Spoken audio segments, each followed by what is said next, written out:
अस्सलाम वालेकुम friends, welcome to my channel. उम्मीद है आप सब ठीक ठाक खैर खैरियत से होंगे। आज हम फिर से हाजिर हैं एक मज़ेदार रेसिपी के साथ। नया दिन, नई एपिसोड और नया रेसिपी है, तो उम्मीद है आपको बेहद पसंद आई होगी। बहुत इंतज़ार के बाद हम दोबारा से तैयार करने वाले हैं। ये बहुत ही ज़बरदस्त और सिंपल सी रेसिपी है। आज हम बनाने वाले हैं वनीला स्पंज केक, यानी सिंपल वनीला केक हम घर पर बनाने वाले हैं। जिसके लिए हमें बहुत ही नॉर्मल से इंग्रेडिएंट्स चाहिए जो कि घर पे हमारे पास अवेलेबल होते हैं। तो चलिए इसे बनाना स्टार्ट करते हैं। स्टार्ट करने से पहले अगर आप चैनल पर न्यू हैं और चैनल को आपने अब तक सब्सक्राइब नहीं किया तो चैनल को ज़रूर सब्सक्राइब कीजिए, बेल आइकन को ज़रूर हिट कीजिए ताकि आपका और हमारे साथ ऐसे ही जुड़ा रहे। इसके लिए मैंने सबसे पहले लिया है 2.5 कप मैदा। तकरीबन आपने इसे 2.5 कप लेवल करके निकाल लेना है एंड आपने इसे अच्छी तरह से छान लेना है। छान कर इसको इस्तेमाल करना है आपने। इसके बाद हम इसमें शामिल कर रहे हैं बटर। ये तकरीबन मैंने 90 ग्राम बटर जो है वो लिया है और इसे मैंने मेल्ट कर लिया हुआ है इस तरह से। अगर बटर आपके पास अवेलेबल नहीं है तो आप घर में यूज़ करने वाला जो ऑयल या घी है वो उसको इस्तेमाल कर सकते हैं, लेकिन इस सूरत में कि वो जमा हुआ शेप में आए। इस तरह से आप 3 अंडे इस्तेमाल करेंगे। रूम टेम्परेचर पर होने चाहिए। अगर आप समर में यूज़ कर रहे हैं जैसे कि आजकल का मौसम है तो उस हिसाब से आप इसे फ्रिज का इस्तेमाल करेंगे। देन आप इसमें यूज़ करेंगे 1/4 कप मिल्क, यानी फ्रेश मिल्क। कोई भी आप फ्रेश मिल्क ले लीजिए, फैट मिल्क नहीं लेना है, फ्रेश मिल्क लेना है। देन आप इसके बाद इस्तेमाल करेंगे इसके अंदर 1 कप आइसिंग शुगर। आप हस्बे ज़रूरत इसे इस्तेमाल करना चाहते हैं। अगर आप इसे शुगर फ्री बनाना चाहें तो आप सिर्फ 1/2 कप आइसिंग शुगर इस्तेमाल करेंगे। इसके अलावा हम इसमें शामिल करेंगे 1 टीस्पून बेकिंग सोडा, 1 टीस्पून भरकर बेकिंग पाउडर और 1/2 टीस्पून वनीला एसेंस। आप वनीला एसेंस पाउडर की शेप में भी यूज़ करना चाहते हैं तो पाउडर में भी यूज़ कर सकते हैं। तो चलिए इसे बनाना हम स्टार्ट करते हैं। इस तरह एक बड़े बॉल में हम अब सबसे पहले जो अंडे हैं उन्हें अलहदा कर लेंगे, यानी अंडों की वाइटनिंग और यॉल्क को हम अलहदा कर लेंगे अच्छी तरह से। एहतियात के साथ आपने इस काम को करना है। यॉल्क जो है यानी जर्दी जो है वो सफ़ेदी में शामिल नहीं होनी चाहिए। इससे अच्छी फॉर्मिंग तैयार नहीं होगी और केक जो है वो अच्छे से फूलेगा नहीं। इस तरह से आप 3 अंडों को, उनकी सफ़ेदी जो है वो इस तरह बड़े बॉल में अलग कर लेंगे। एहतियात के साथ कीजिएगा ताकि आपके अंडे जो हैं उसकी जर्दी सफ़ेदी।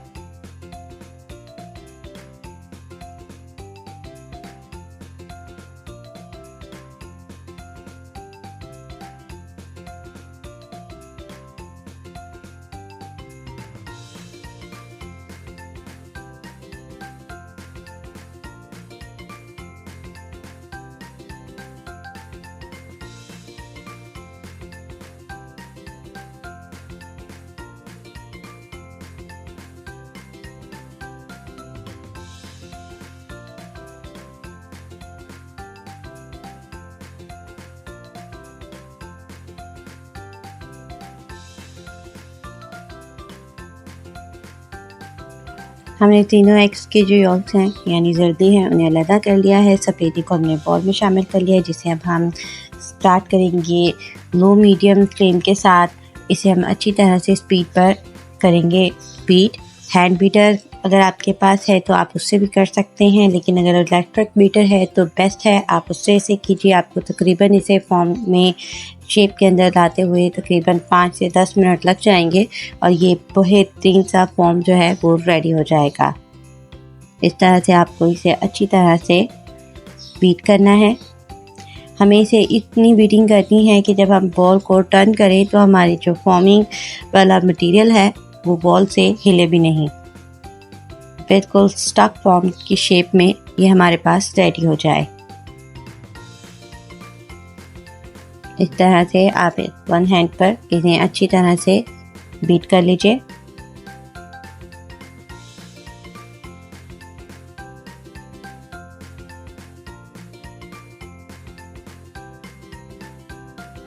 उम्मीद है जो रेसिपीज़ मैं आपको घर के इंग्रेडिएंट से बनाकर दिखाती हूँ वो आपके लिए बेहद फ़ायदेमंद साबित होती होंगी और आप इन्हें ट्राई करने के बाद ज़रूर इन्हें इस्तेमाल करने पर अच्छा महसूस करते होंगे। मेरी मुकम्मल कोशिश होती है कि हमेशा आपके लिए वो रेसिपी इस्तेमाल करूँ जिसमें आप घर के ही इंग्रेडिएंट से तमाम चीज़ों को तैयार कर सकें। केक है या कप केक्स हैं या किसी भी किस्म की कुकिंग की रेसिपीज़ हैं, तो कोशिश यही है कि आपके लिए वो चीज़ की जाए जो घर पर इजीली आपको अवेलेबल हो। इसके लिए डिफरेंट आपको बाहर ना जाना पड़े।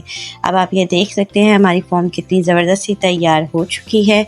अब हम अपने नेक्स्ट स्टेप की तरफ चलते हैं। नेक्स्ट स्टेप में इस तरह से इसे रेडी करने के बाद सबसे पहले हम इसके अंदर शामिल करेंगे यॉल्क।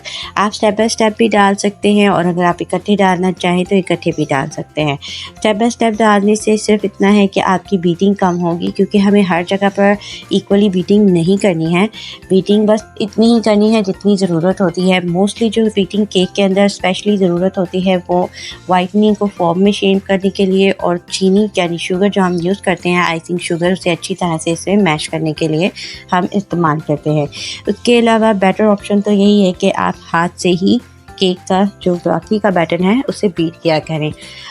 बहुत ज़्यादा बीटर यूज़ करने से केक के बैटर में एयर आ जाती है और जिसकी वजह से केक जो है वो अच्छी तरह से इक्वली फूलता नहीं है।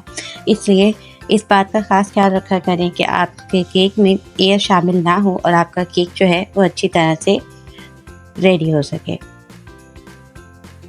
इस तरह से हम इसे हाई बीट करते हुए क्लीन कर लेंगे। मेरा काउंटर ख़राब हो गया है, मैं इसे नीट कर लेती हूँ।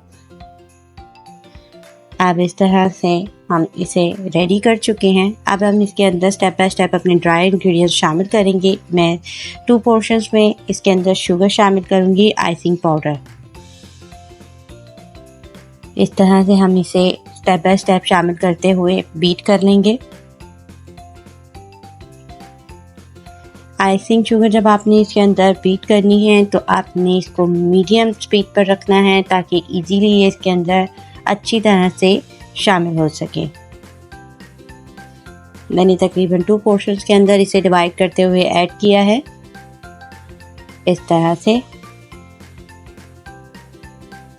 बॉल हमेशा आपको बड़ा लेना है ताकि आपका जो बैटर है वो इजीली इसके अंदर रेडी हो सके। अगर आप स्मॉल साइज़ का बॉल लेते हैं तो उसमें आपका बैटर रेडी होना जो है वो ख़राब हो सकता है, क्योंकि बैटर जो है उसके एक वॉल्यूम होता है। जब आप उसे बीट करते हैं तो वो मज़ीद वॉल्यूम में आ जाता है, तो हमें उसके वॉल्यूम को कैरी करने के लिए बड़े बॉल का ही इस्तेमाल करना चाहिए। उससे हमारा ईजीली रेडी हो जाता है। इसमें मैं शामिल कर रही हूँ 1/4 कप ऑयल। कुकिंग ऑयल शामिल करना चाहें तो आप कुकिंग ऑयल शामिल कर सकते हैं। घी का इस्तेमाल कर रहे हैं तो घर में मौजूद जो घी होता है जिसकी अपनी कोई मखसूस स्मेल ना हो, आप उसका इस्तेमाल कर सकते हैं। शर्त ये है कि वो इस तरह से जमा हुआ शेप में आए, जिस तरह से मक्खन को हम क्रश कर लेते हैं, इस तरह से आप देख सकते हैं। ऑयल शामिल करने के बाद इसके अंदर तकरीबन शाइनिंग शेड जो है वो शामिल हो चुका है और ये बहुत स्मूथ हो जाता है जब हम इसके अंदर ऑयल शामिल कर लेते हैं। अब हम तकरीबन अपने तमाम इंग्रेडिएंट्स जो हैं वो शामिल कर लेंगे। हमारे नेक्स्ट स्टेप में हम इसे अभी अच्छी तरह से बीट कर लें, क्योंकि मुझे इसे इसकी शुगर जो है उसे अच्छी तरह से बीट करना है। स्टेप बाय स्टेप आप इसे बीट कीजिए ताकि इसमें एयर पैदा ना हो। एयर के आने की वजह से आपका जो केक है वो ख़राब हो सकता है। अब हम इसके अंदर शामिल कर रहे हैं 1 टीस्पून बेकिंग सोडा। देन हम इसके अंदर शामिल कर रहे हैं 1 टीस्पून बेकिंग पाउडर, इस तरह से। अब हम इन्हें अच्छी तरह से मिक्स कर लेंगे। आप इस तमाम केक को इसी तरह से ब्लेंडर में भी यूज़ कर सकते हैं, यानी जूस ब्लेंडर जो हमारे पास अवेलेबल होता है घर पे, उसमें भी यूज़ किया जा सकता है।